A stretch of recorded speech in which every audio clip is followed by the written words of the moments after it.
Jumpa lagi di 4 in the morning. Sekarang jam 4 lebih berapa ini? 4 menit. Oke. Ini saya mau cerita sedikit. Jadi dulu waktu saya kuliah itu, saya satu kos sama teman saya namanya Arif Wahyu, teman dari SMA. Ya, Arif Wahyu ini bukan dua orang, namanya Arif Wahyu Perdana.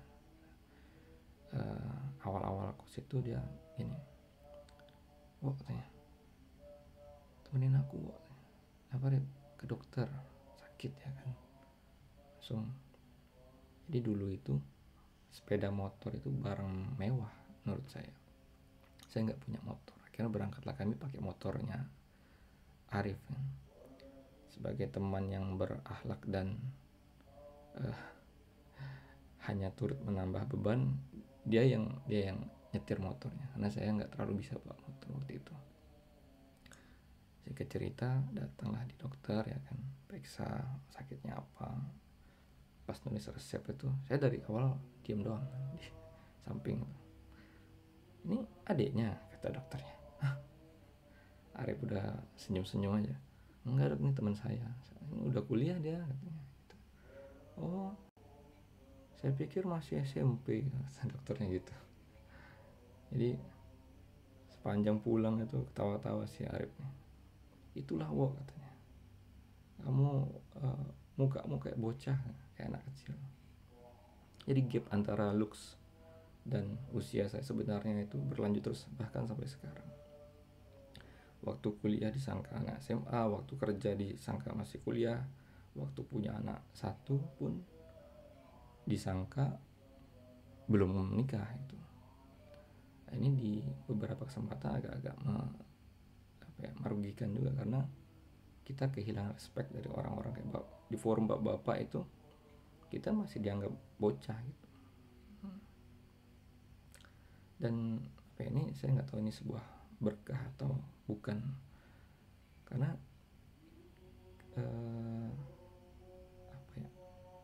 kayak DiCaprio itu kan dia sampai mengubah image dia ya. Nah, dia mukanya terlalu feminim, sehingga dia harus actingnya harus ke atau hairstylenya dia ubah, dia tumbuhin jambang untuk mendapatkan kesan maskulin yang pas, terus garangnya kelihatan, gentlenya ya, sehingga dia akan mendapatkan role yang ya itu tadi, yang agak-agak dewasa, itu lebih luas cakupan role-nya dia dalam acting, dalam dunia acting. Jadi kayak Kak Seto Sarul Gunawan itu juga mungkin isunya sama, antara looks dengan usia sebenarnya itu ada gap. Yang lucu lagi itu adalah, saya sering sebel dapat headline itu, seorang wanita usia 50 tahun tampak seperti remaja 19 tahun.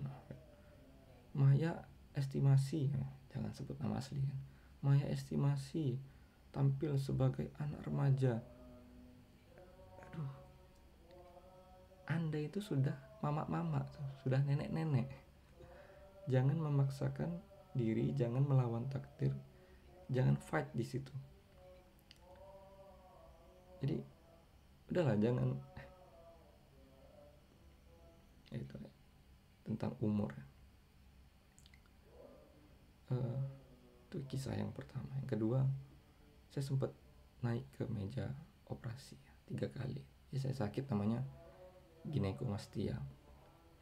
Ginekomastia itu sederhananya gini lah, kelainan hormon sehingga menyebabkan kelenjar mama itu, kelenjar apa namanya, kelenjar payudara gitu ya, kelenjar susu itu, dia membuat salah satu atau kedua dada itu membesar, jadi ukurannya jadi abnormal. Jadi di kasus saya itu lebih besar yang kanan, dan itu ada ya mungkin beberapa tahun rasa sakitnya ketika beraktivitas yang agak berat kayak angkat beban atau olahraga. Nah, dan kurasinya atau pengobatannya ya tidak ada cara lain kecuali dioperasi, jadi diangkat. Saya 3 kali di tempat yang sama. Jadi mungkin saya gambarin sedikit. Jam 4 pagi pamer tete ya kan, mudah-mudahan tidak kena undang-undang pornografi. Jadi ini ada bekas dijahit ya, di sekitar area walanya itu setengah lingkaran gini. Nah ini kalau diperhatikan agak beda kan. Nah, jadi di sini agak udah cekung ke dalam ya. Jadi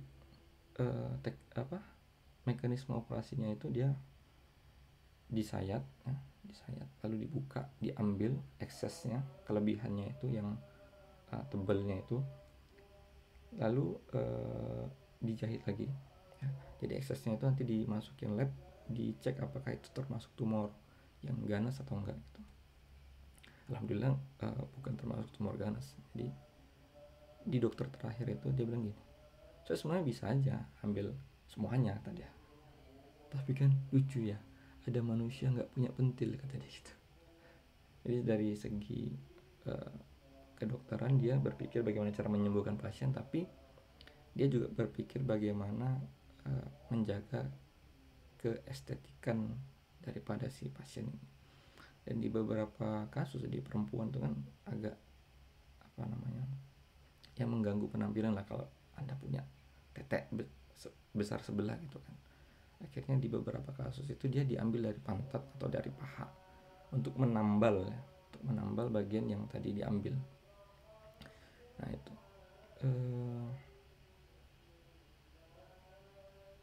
jadi saat selesai operasi itu saya merasakan, mungkin ini perasaan yang sama untuk semua orang yang pernah dioperasi.